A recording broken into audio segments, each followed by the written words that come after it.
The scripture reading for this morning is from Isaiah 53, verses 3 through 11. He was despised and rejected by mankind, a man of suffering and familiar with pain. Like one from whom people hide their faces, he was despised, and we held him in low esteem.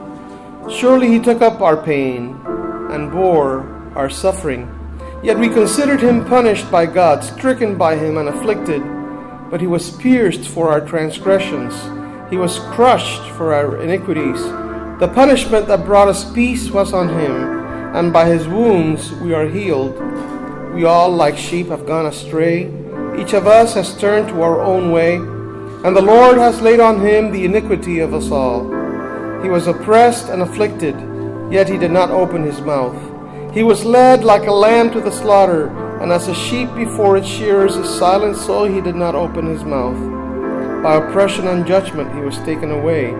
Yet who of his generation protested? For he was cut off from the land of the living. For the transgression of my people he was punished. He was assigned a grave with the wicked and with the rich in his death. Though he had done no violence, nor was any deceit in his mouth. Yet it was the Lord's will to crush him and cause him to suffer. And though the Lord makes his life an offering for sin, he will see his offspring and prolong his days, and the will of the Lord will prosper in his hand. After he has suffered, he will see the light of life and be satisfied. By his knowledge, my righteous servant will justify many, and he will bear their iniquities. As I mentioned during our prayer time, a friend of ours called to see if Patty and I could pray for her and for her mother, who apparently has suffered a stroke. Her pain and sorrow over her mother's situation was obvious as she acknowledged that this is probably the end for her mother, and she obviously doesn't want her to die. And so Patty and I tried as best we could to comfort her, comfort our friend. But in truth, we know that for some kinds of pain, there's very little that we can do to assuage that pain, to assuage the pain that others are suffering. No matter how much we pray for them, how much we speak with them, how much we try to help them, that pain just will not go away very easily. And so the pain of loss, the pain of disappointment, the pains that afflict us when our bodies start breaking down, all of this is the lot of humanity. Life is pain. We all experience pain in our lives, some more than others. But certainly all of us will have some measure of pain at some point in our lives. Whether it's the loss of a parent, the loss of a spouse, the rejection by a love interest, the betrayal by a friend. How can we cope with pain?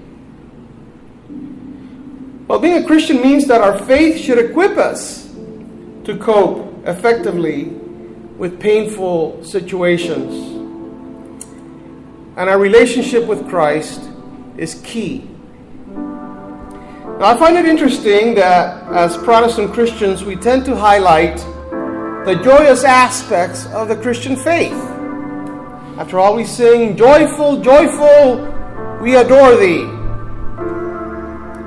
The crosses that adorn our church's altar, as you can see up there, is empty to remind us of the joyous event of the resurrection, that Jesus lives.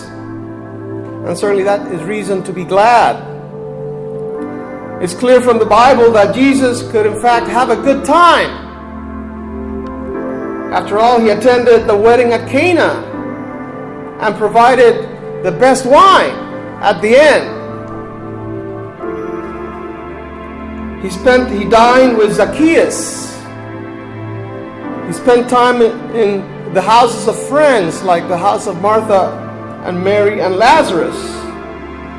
He let little children approach him, and you know that children are always rambunctious and joyous and laughing and smiling. And so Jesus enjoyed life, enjoyed having a good time. In fact, the Pharisees accused him of being a party goer, of hanging out with publicans and prostitutes and drinking and all kinds of stuff. They wanted him to be more like John the Baptist, but even they didn't listen to. And so, there's even a well-known portrait of Christ. I'm sure you've seen it. I think it came out during the Jesus movement in the 1970s. It's called The Laughing Christ. I don't know if you've seen it. He looks like a surfer, and he has a big grin, big toothy smile as he faces in profile looking off into the distance. It's a wonderful image of Christ as a joyous Jesus. And that's fine. There is much reason to rejoice in what Christ has done for us. Catholicism has much more of a tragic view of Jesus, with a crucifix either on the church altar or in the rosaries that are used in prayer. Jesus is displayed in all the morbid horror of his suffering. In all the morbid horror of his suffering. In fact, in the cathedral in San Juan in Puerto Rico, Jesus is actually laid out in front altar in a coffin, in a glass coffin.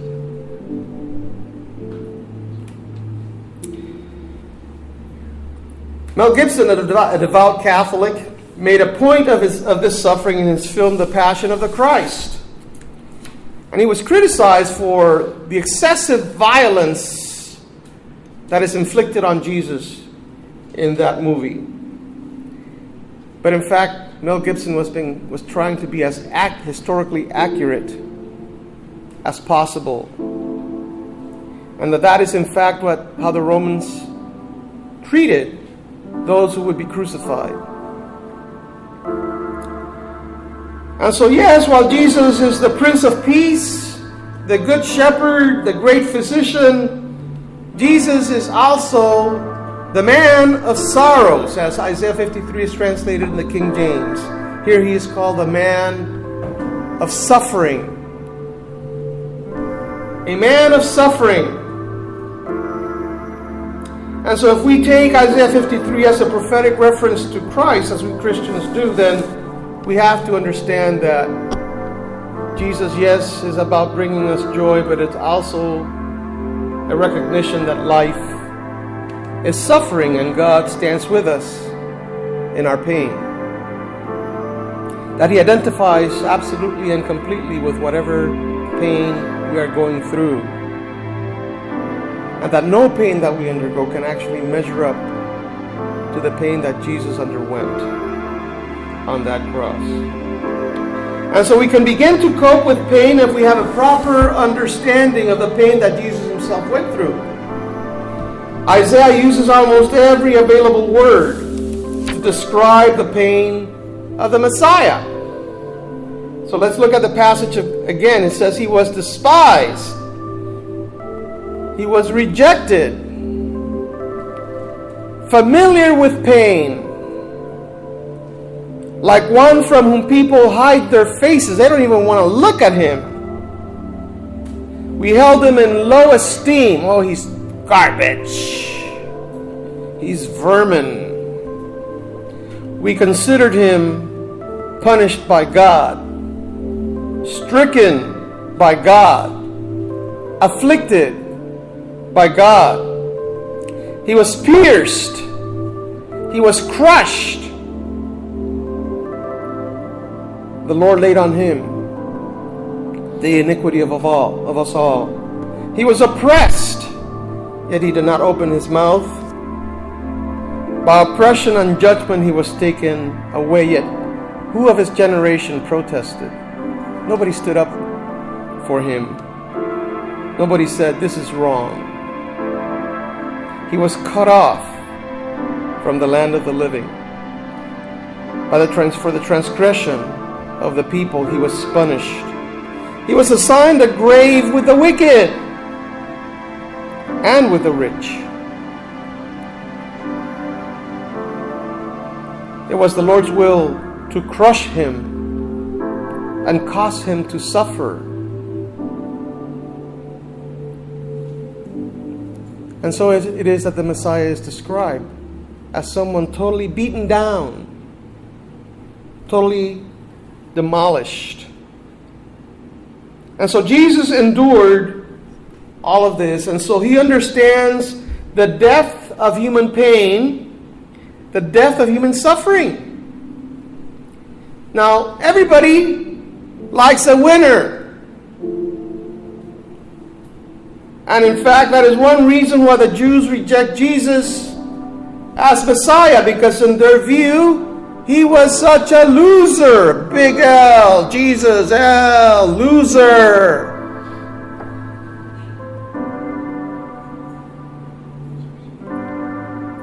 He lost his life.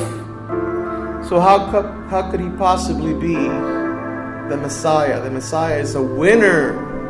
He brings victory to Israel. He defeats the Romans. He defeats his enemies. He defeats his accusers.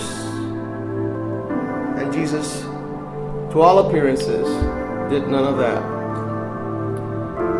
But it was necessary, as we look at Isaiah 53, and we take Isaiah 53 as referring to the Messiah, it was necessary that Jesus suffer and die, for only so could ultimate victory be obtained.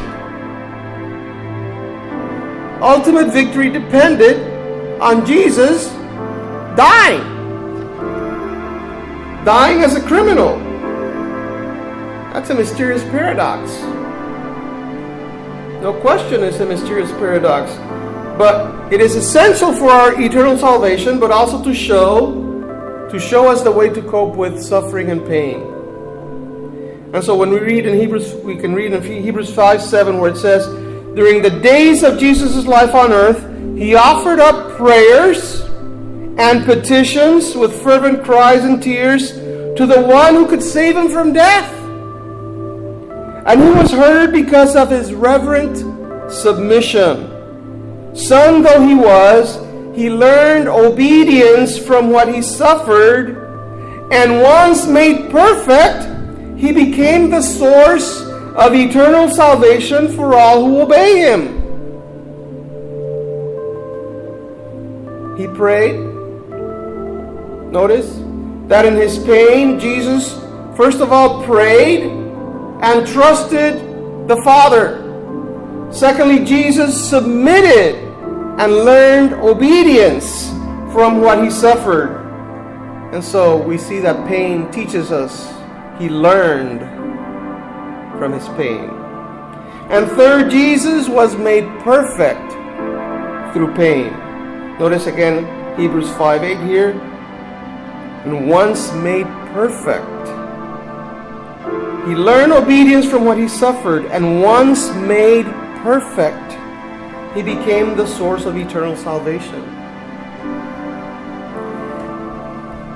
And so Jesus became, and by the way, the word perfect here is not referring to a moral state, as if he was sinful and now is sinless, but it's referring to his experiential state, meaning complete. Complete. You have to think about it in the terms of a bucket list, right? You know about that. My life will be perfect if I get this done in my bucket list, like visiting Paris. That's on my bucket list, right? So I'm not perfect. I'm not complete until I get to Paris. Once I get to Paris, I will be perfect. Again, not in the sense of my moral standing or my morality. I am a sinner after all. But in the sense of my experience. Experientially complete. Jesus had to experience death to be humanly complete, because death is the human lot. You follow that? Death was in his bucket list. Now, how many of you have that in your bucket list?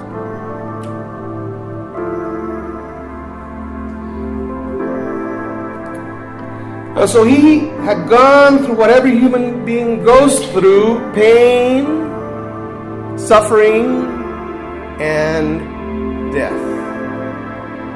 And so could now save humanity from all of that. From pain, suffering, and death. He was now complete. Perfect. And so if there is anyone who can meet you in your pain, you have found him in Jesus Christ, the man of suffering, the man of sorrows. Now we see, first of all, in Scripture, that pain requires trusting God. Again, this is one of the biggest issues in religion, why there is suffering and pain if there is a good God. Well, Jesus prayed, and we read that he submitted. We read in Hebrews, he prayed and submitted. In the Garden of Gethsemane, if you recall, he sweated blood. It's interesting that the word Gethsemane means olive press. If you ever visit Gethsemane, it's in the Mount of Olives, right? And one of the things that the Jews did and still do is extract olive oil from olives. And how do you extract olive oil from olives? You have to press them.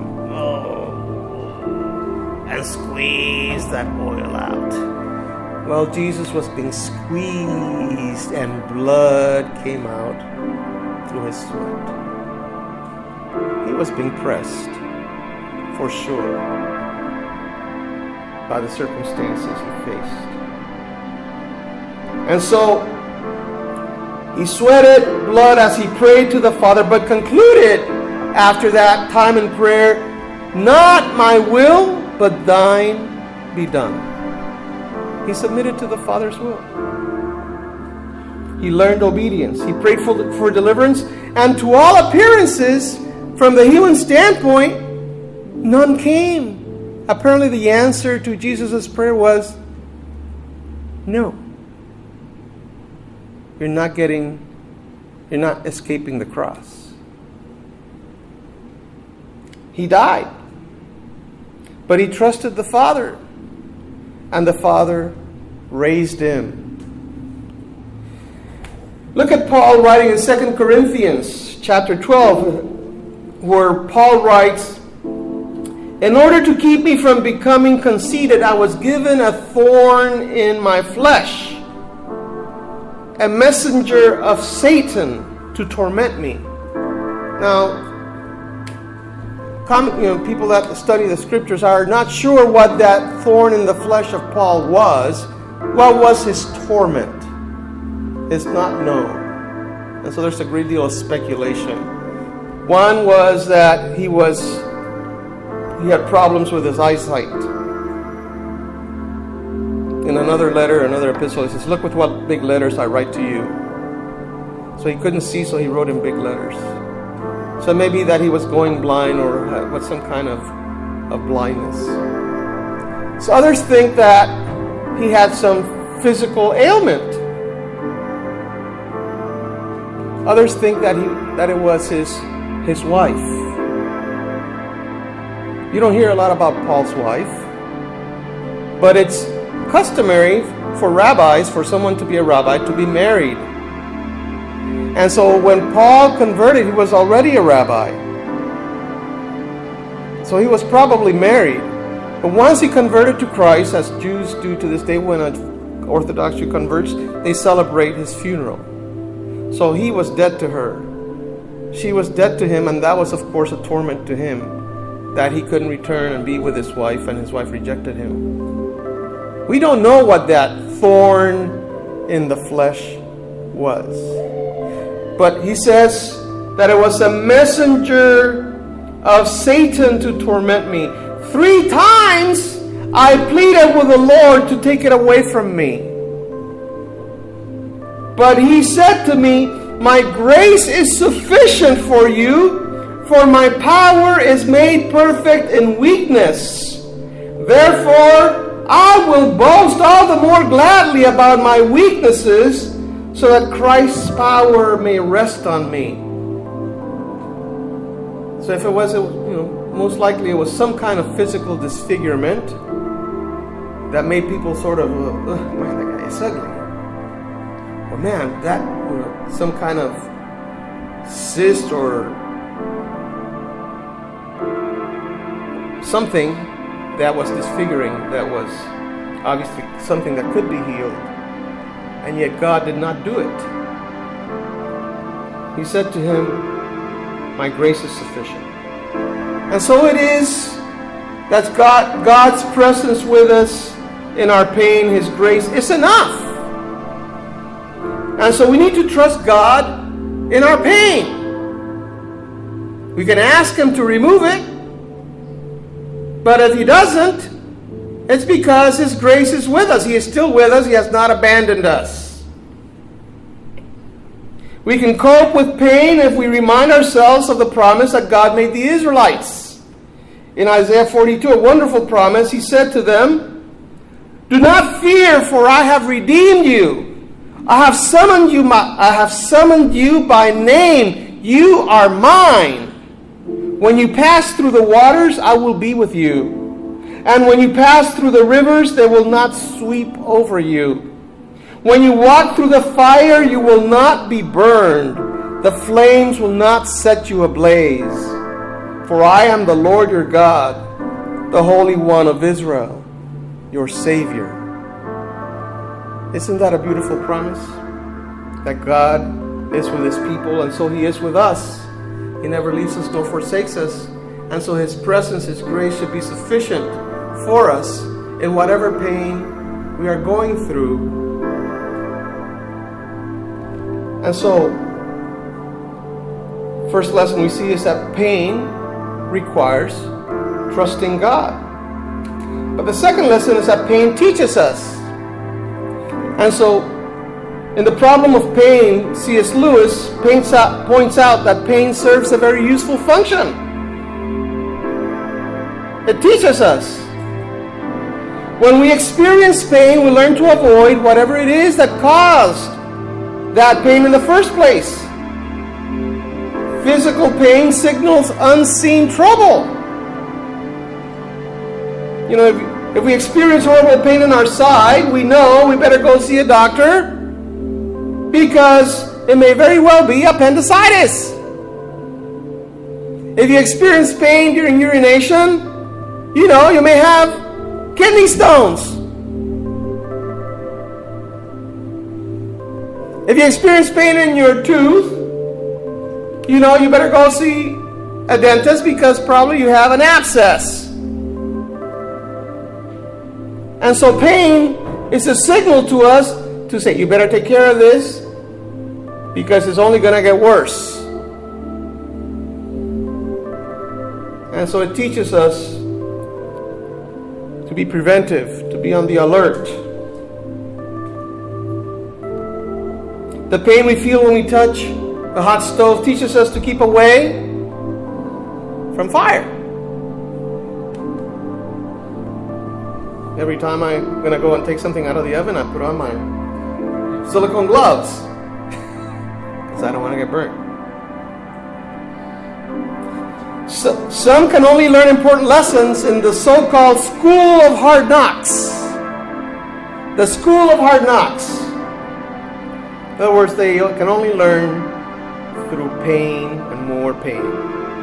The wise person, however, is one who learns from the pain of others, so that he or she doesn't say, well, I have to experience this or that to know whether I should avoid that or not.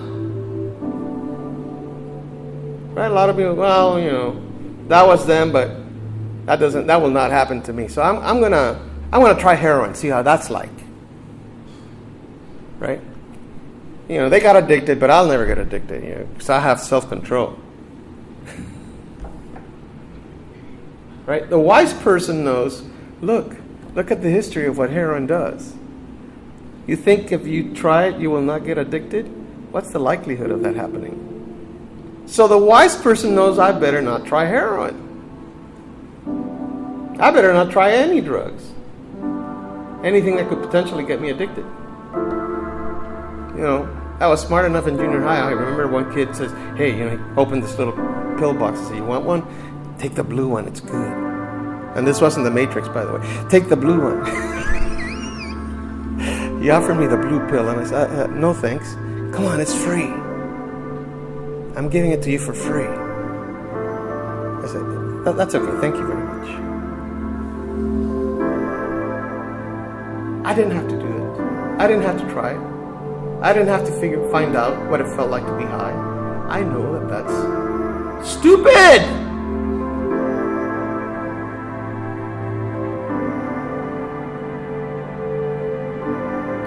And so people learn through the school of hard knocks, but the wise person say, I don't have to experience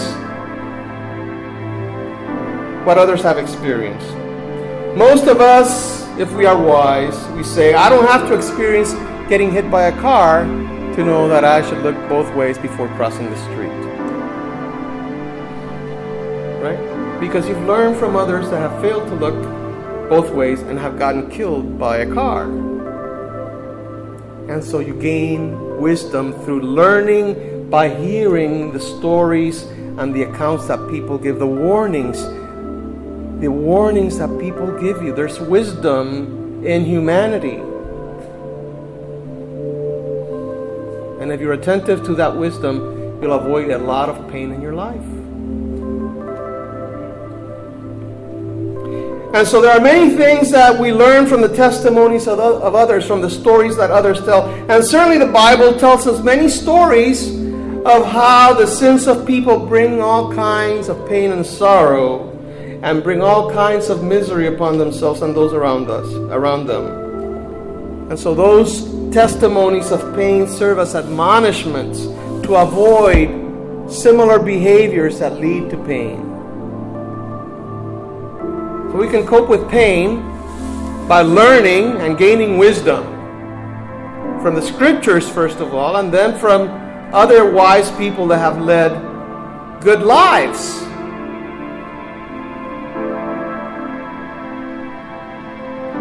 Finally, pain, the final lesson is that pain completes us. And so, in the book of James, he writes, consider it pure joy, my brothers and sisters, whenever you face trials of many kinds, because you know that the testing of your faith produces perseverance. Let perseverance finish its work, so that you may be mature and complete, not lacking anything. Rejoice in your trials, because that leads to maturity, and you will be made complete. Again, that idea that Jesus was made perfect through the suffering that he endured. And so trials, painful experiences of whatever sort, are tests of faith. And if we're able to endure the pain without bitterness, without resentment, without complaint, then we will become mature, complete, not lacking anything. And so pain is to the soul what fire is to gold. Only by putting gold ore through the intense heat of a furnace can the impurities known as dross be removed, so that gold shines and is extremely beautiful. And so pain is the refiner's fire, which God uses to transform us all into what he wants us to be. Every kind of pain is what he uses to transform us. And so refining comes through the fire of affliction. If you look at the scriptures, we see a lot of examples of this. God's people have always been refined by being subjected to the dark valleys of life. Think of Moses. For example, Moses had to flee to Midian, and he named his son Gershom, which means I have become an alien in a foreign land. That wasn't a cry of joy. I have become an alien in a foreign land. That was a cry of despair. You know, he had to live for 40 years. 40 years. You know, he left Egypt at the age of 40, and for the next 40 years, he lived out in the boonies. He lived out in the harshest wilderness you can imagine in the Sinai Peninsula. You talk about being hot here in Southern California these past few days. I dare you to go live in the Sinai Peninsula. We're talking 120 and up.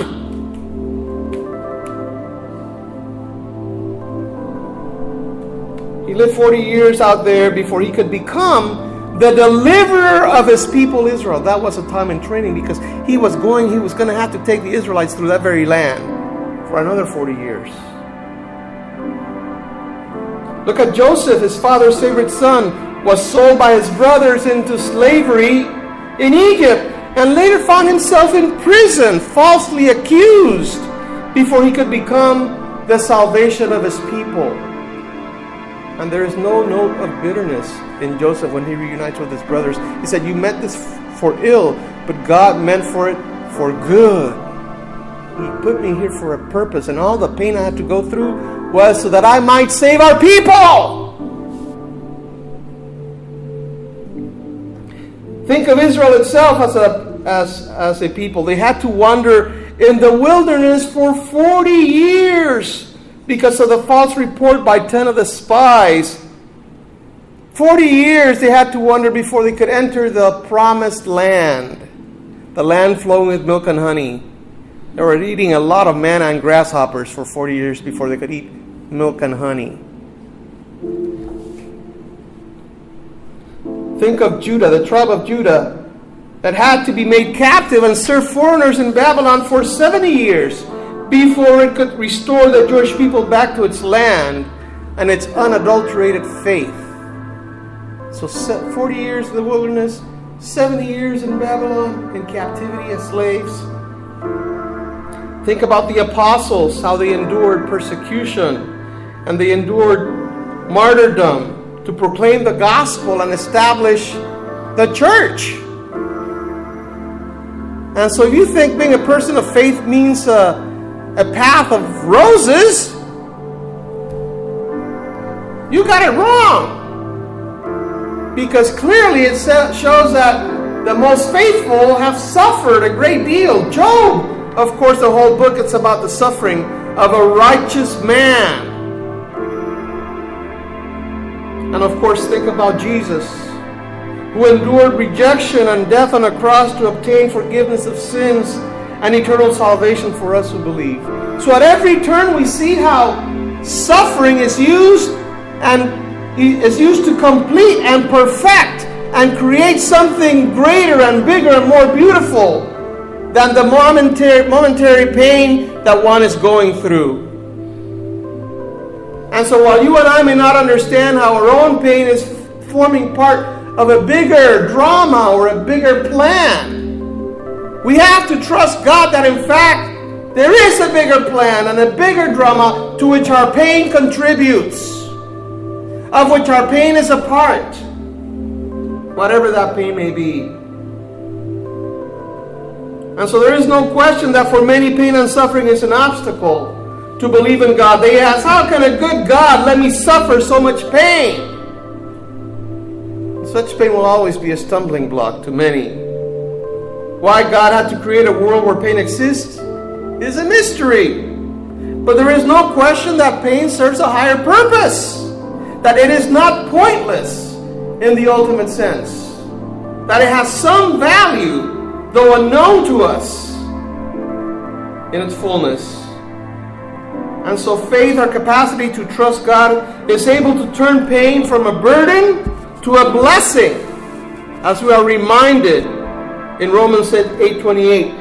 For all things work together for good to those who are called according to His purpose. All things work together for good for those who are called according to His purpose. And so in all things, and that means in our pain, God is working for our good. That's how we can learn to cope with pain. The Lord bless His word.